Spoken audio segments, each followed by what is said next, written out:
கருணாஸின் மகன் கென் கருணாஸ் அவர்கள் இயக்கி நடித்த யூத் திரைப்படம் குறித்து ஒரு திரை விமர்சனமாக இந்த காணொலியை காணவிருக்கின்றோம். நீங்கள் நமது வலைவலிக்கு வருவது புதியதென்றால் மறக்காமல் நம்ம சேனலை சப்ஸ்கிரைப் செய்து வைத்துக் கொள்ளுங்கள். பெல் பட்டனை அழுத்துங்கள். வாருங்கள் காணொலிக்குள் செல்லலாம்.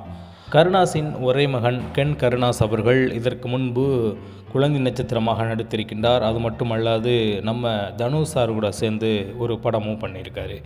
இவர் இதை போன்று திரைப்படங்கள் நடித்து மக்கள் மத்தியில் அறிமுகமான ஒரு முகமாக தற்பொழுது மாறியிருந்தார். இந்த அறிமுகத்தினுடையே புதிய திரைப்படம் ஒன்றில் நடித்து மேலும் அந்த திரைக்கதையை இயக்கும் இருக்கின்றார். அதை குறித்தான விமர்சனம்தான் இது. ஸ்கூல் லைஃப் முதல் காதல், மேலும் சில தவிப்புகள், இதையெல்லாம் மீண்டும் திரையில் பார்க்க ஆசையா? கென் கருணாஸின் அறிமுக இயக்கத்தில் வெளியாகியிருக்கும் யூத் படம்தான், அதை பற்றி தான் பேசப் போகின்றோம். அதில் இதெல்லாம் இருக்கிறது. வாருங்கள் விமர்சனத்திற்குள் செல்லலாம். யூத் படம் எப்படி இருக்கின்றது? கருணாஸின் மகன் கென் நடிகராக மட்டுமின்றி இயக்குநராக களம் இறங்கியுள்ள ஒரு படம்தான். ஒரு டீனேஜ் ரொமான்டிக் டிராமா தான் இந்த திரைப்படம். பள்ளி பருவம், காதல் மற்றும் அந்த வயதிற்கு உரிய உணர்ச்சிகரமான முடிவுகளை பேசும் படம் என்று இதை கூறலாம். 11ஆம் வகுப்பு படிக்கும் பிரவீன் என்ற கருணாஸின் மகன் மற்றும் அனில்குமார் இடையில் காதல் ஏற்படுகின்றது. பள்ளிச்சூழல், நண்பர்களுடனான கேலி கிண்டல், திடீரென ஏற்படும் ஒரு திருப்புமுனை, இவற்றிற்கிடையே கதை நகர்கிறது கொஞ்சம் கொஞ்சமாக. முந்தைய படங்களில் பார்த்ததை விட முதிர்ச்சியான நடிப்பு, ஒரு சாதாரண பள்ளி மாணவனின் உடல் மொழியை சரியாக பிடித்திருக்கின்றார் நம்ம கருணாஸின் மகன் என்றுதான் கூற வேண்டும். முதல் படம் என்று சொல்ல முடியாத அளவிற்கு காட்சிகளை அழகாக கையாண்டுள்ளார். குறிப்பாக பள்ளி வகுப்பறை காட்சி மற்றும் எமோஷனல் சீன்கள் இந்த திரைப்படத்தின் ப்ளஸ்களாக அனைவராலும் பேசப்படக்கூடிய ஒன்றாக இருந்து வருகின்றது. மலையாள மனத்துடனும் கூடிய யதார்த்தமான நடிப்பு, கென்னுடனான கெமிஸ்ட்ரி நன்றாகவே ஒர்க் ஆகி உள்ளது நம்ம அனில்குமாருக்கு என்று கூறலாம். தேவதர்சினி, சுராஜ் வெஞ்சராமூடு போன்றவர்கள் இந்த திரைப்படத்தில் கூடுதல் ஒரு மெழுகூட்டலை ஏற்படுத்தியிருக்கின்றார்கள். அனுபவம் வாய்ந்த நடிகர்கள் என்பதால் படத்தின் 2ஆம் பகுதியில் வரும் எமோஷனல் காட்சிகளை தாங்கி பிடிக்கிறார்கள் என்றுதான் கூற வேண்டும். நண்பர்கள் பட்டாளம் எப்பொழுதுமே அந்த திரைப்படத்தில் சுற்றி வலம் வருகின்றது.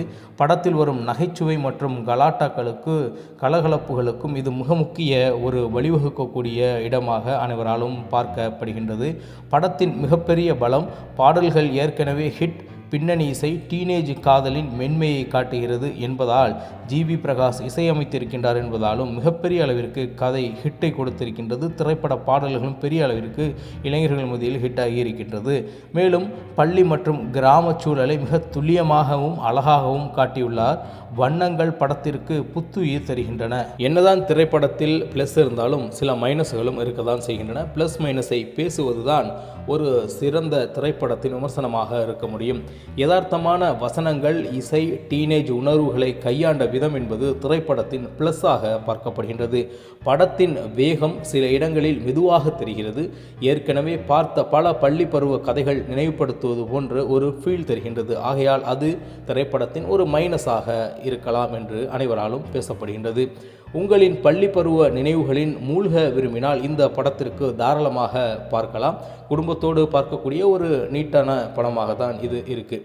சரி, திரைப்படத்திற்கு எத்தனை மார்க் தருவீங்க அப்படின்னா 10 மார்க்கிற்கு இதற்கு ஒரு 8லிருந்து 9 மார்க் வரை வழங்கலாம். அந்த அளவிற்கு திரைப்படம் மிக சரியான அணுகுமுறையில் கையாண்டு எடுத்திருக்கின்றார்கள்.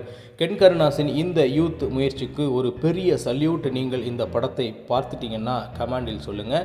யூத் திரைப்படம் வந்ததிலிருந்து பாக்ஸ் ஆஃபீஸ் எப்படி இருக்குது, எப்படி ஹிட்டாக இருக்குது அப்படிங்கிறத பார்ப்போம். மார்ச் 19, 2026 அன்று வெளியான கென் கருணாஸின் யூத் திரைப்படம் அதன் முதல் வார முடிவில் பாக்ஸ் ஆஃபீஸ் மிகப்பெரிய வெற்றியை பெற்றுள்ளது. சுமார் 6 கோடி பட்ஜெட்டில் உருவான இந்த படம் தற்போது ஒரு சூப்பர் ஹிட் படமாக உருவெடுத்து இருக்கின்றது.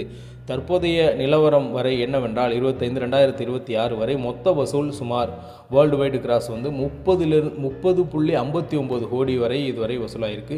இந்திய நிகர வசூல் 21,61,61,00,000 வசூலாயிருக்கு. இந்திய மொத்த வசூல் அப்படிங்கிறது 25.49 கோடி ரூபா வசூலாயிருக்கு. வெளிநாட்டு வசூல் அப்படிங்கிறது எவ்வளவுனா 5,01,00,000 ரூபாய் அந்த அளவிற்கு வசூலாயிருக்கு. படம் வந்த ஒரு வாரம் எப்படி போணுச்சு அப்படின்னு கேட்டிங்கன்னா, படம் வந்த முதல் நாள் வியாழக்கிழமை அன்று 3.60, அதாவது 3,60,00,000 வசூலாயிருந்துச்சு. வெள்ளி என்று 3.5, அதாவது 3,50,00,000 வசூலாயிருந்துச்சு. மூன்றாவது நாள் சனி 4,90,00,000க்கு வசூலாயிருச்சு. நான்காவது நாள் ஞாயிறு 5,25,00,000க்கு அதிகபட்ச வசூலாக அன்றைய நாள் இருந்தது. மேலும் நாள் 5, 6 முறையே 2,40,00,000 என்ற அளவிற்கு வசூலாயிருச்சு.